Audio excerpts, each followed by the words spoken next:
Baik, assalamualaikum warahmatullahi wabarakatuh. Ketemu lagi di Hilyan Batin Channel. Nah, kali ini kita akan membahas ini yang lagi viral, bukan FYP lah, di TikTok kami, dosen konten, berkaitan sama ini nih. Nah, itu. Nah, pasti di antara teman-teman para calon sarjana kebingungan nih. Penelitian aku ini apa ya teorinya? Apa ya?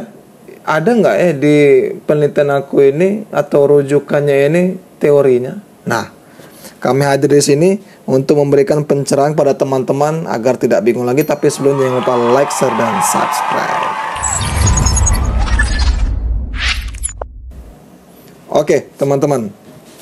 Teman-teman harus ketahui bahwasanya tidak semua yang ada di bab 2 itu kita anggap sebagai teori, teman-teman.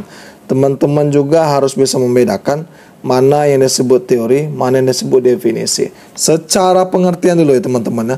Kalau misalnya teori itu menurut KBBI ya kan, pendapat yang didasarkan pada penelitian dan penemuan, kemudian didukung oleh data dan argumentasi. Kemudian ini menurut Jonathan H. Turner, sebuah proses mengembangkan ide-ide yang membantu menjelaskan bagaimana dan mengapa suatu peristiwa itu terjadi. Ini definisi teori. Kemudian yang lainnya adalah pengertian dari definisi. Kata, ya kan, frasa atau kalimat yang mengungkapkan makna, keterangan atau ciri utama dari orang, benda, proses atau aktivitas. Nah, itu perbedaannya. Di sini teman-teman kami akan coba scroll ya. Kami akan coba scroll berkaitan sama rekap hasil pencarian kami berkaitan sama teori, ya kan? Baik teman-teman, di sini kami berikan beberapa rekapan. Di sini memang pada saat kami jadi mahasiswa dulu, kami kira semua yang berkaitan sama variabel kita itu dianggap sebagai teori. Kadangkala juga seperti yang contoh ini sebelah kanan kami ini, ya kan? Itu belum dianggap sebagai teori, teman-teman. Itu baru definisi ya. Nah, jadi apa sih teori itu? Apa sih contohnya? Nah, di sini kami akan scroll ya kan berkaitan sama yang pertama nih, teman-teman. Tapi sebelumnya teman-teman minta bantuan teman-teman. Mohon maaf kami tidak bisa balas satu persatu yang komen di TikTok kami ya kan berkaitan sama teori penelitian teman-teman. Nah, di sini kami berikan tips and triknya memahami bagaimana kita itu melihat teori apa sih yang berguna untuk penelitian kita agar tuh kuat penelitian kita, ada dasarnya itu teman-teman sekalian. Pertama, teman-teman harus ketahui juga bahwasanya kita harus tahu dulu rujukan penelitian kita, ya kan? Kemudian lagi kita lihat dulu berbagai macam referensi atau rujukan tersebut, apakah teorinya sudah ada apa belum. Tapi ada juga ini mengatakan bahwasanya penelitian yang jenisnya kualitatif tidak perlu ada grand teori. Nah, teman-teman gimana menurut teman-teman? Tulis di kolom komentar ya. Nah, itu kira-kira. Tapi dari yang kami cek di sini ternyata ada juga penelitian kualitatif yang memiliki teori, teman-teman. Nggak tahu itu teman-teman mengandung mazhab yang mana itu kira-kira. Di sini teori yang pertama yang kami rekap ada berkaitan dengan TRA, Theory of Reason Action, ya kan. Di sini penemuan oleh Sifat et al. 1988 berkaitan sama perilaku yang merubah berdasarkan hasil dari niat perilaku dan niat perilaku dipengaruhi oleh norma sosial dan sikap individu terhadap perilaku. Kemudian biasanya keputusan, minat dan sebagainya macam itu ngambil teori ini. Tiba-tiba ada perbaruan lagi, ada penambahan satu lagi, ya kan. Ini teori TPB, Theory of Planned Behavior atau perilaku terencana. Jadi kalau misalnya keputusan, minat sebagai macam tergerak oleh kesengajaan bisa menggunakan ini. Dari Ajazen 91 teman-teman sekalian. Ini fokusnya bisa minat, bisa keputusan, loyalitas, repurchase intention. Itu bisa masuk ke sini teman-teman. Kalau penelitiannya berkaitan sama itu. Kemudian teori 2 faktor dari Herzberg.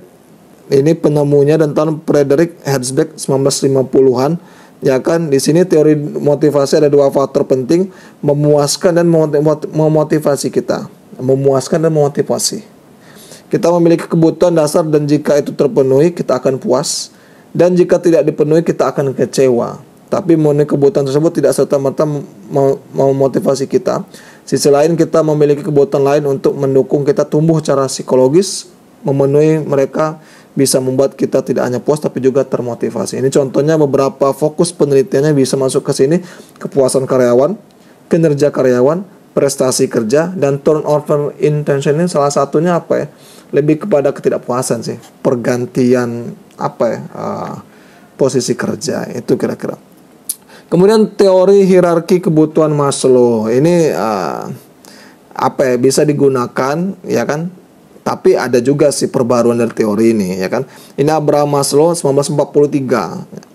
5 kebutuhan dasar manusia: psikologis, keamanan, sosial, penghargaan, dan aktualisasi. Ini bisa masuk ke sini fokusnya reward, gaji, lingkungan kerja. Itu sih fokus penelitiannya.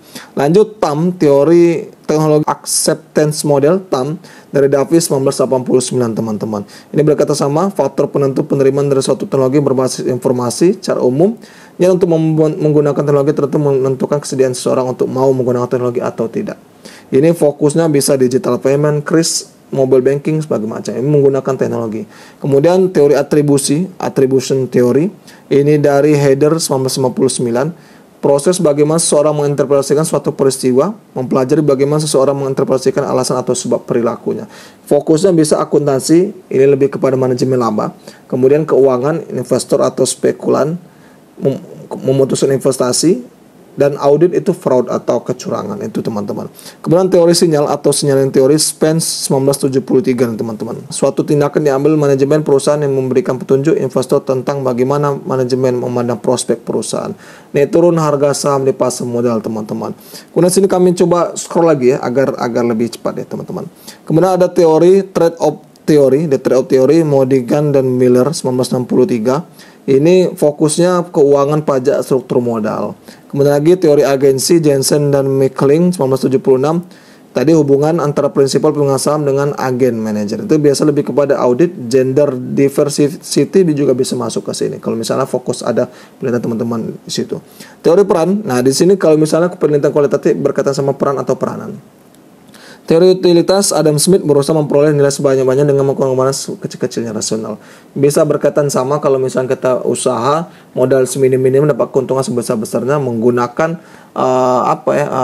bahan-bahan yang tidak diizinkan, pengawet, borak, kemudian juga minyak yang sudah berapa kali pakai. Itu masalah kepada keamanan produk dan keselamatan. Itu sih kira-kira.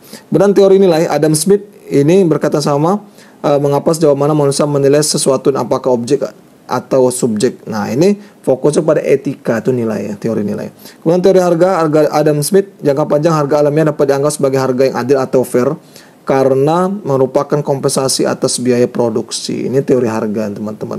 Bisa gunakan ini sih. Kalau misalnya teman-teman fokusnya ada di harga di situ. Misalnya harga pasar sebagai macamnya itu. Impulsive buying theory. Nah, ini penting juga nih. Ada beberapa fokus penelitian di sini nih.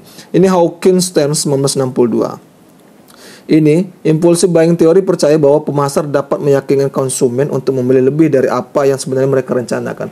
Awal dia rencanakan nih, tiba-tiba kok aku beli ini. Nah, itulah ini impulsive buying theory ini. Jadi bisa saja kita itu teman-teman bisa menggunakan TRA awalnya TPB, kita awal itu merencanakan sesuatu, tapi kemudian pas di lokasi kok beda apa yang direncanakan tersebut. Itu bisa impulsive buying theory.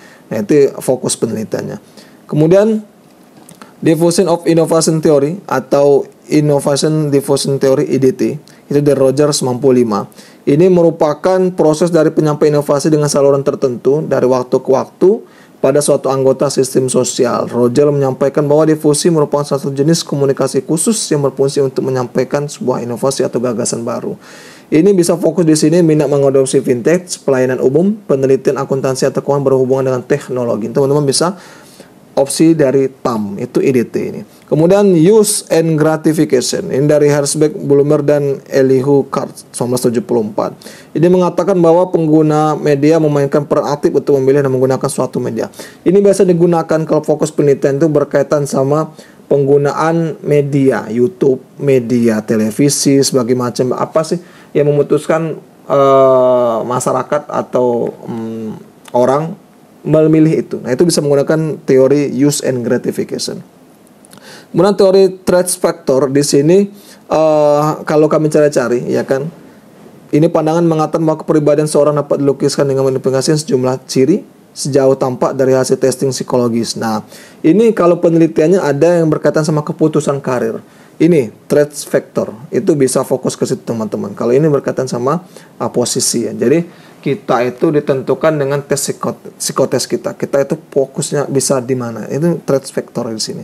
Model Fleming, nah nggak tahu ini teori atau bukan, tapi ini digunakan juga model Fleming ini, berarti FAK itu visual, auditory, reading or writing, dan kinesthetical. Ini biasanya berkaitan sama metode pembelajaran, metode belajar teman-teman. Nah di sini bisa fokusnya pendidikan ya, anak-anak tarbiyah ini bisa menggunakan ini. Nah kemudian teori self efficacy Albert Bandura 97 menekankan peran belajar observasional, pengalaman sosial, dan determinisme timbal balik dalam pengembangan kepribadian merupakan hasil dari proses kognitif berupa keputusan, keyakinan, atau pengharapan tentang sejauh mana individu memperkirakan kemampuan dirinya dalam melaksanakan tugas untuk mencapai yang diingin, hasil diingin. Nah, ini teori self efficacy. Ya, teman-teman bisa gunakan di sini sih, lebih kepada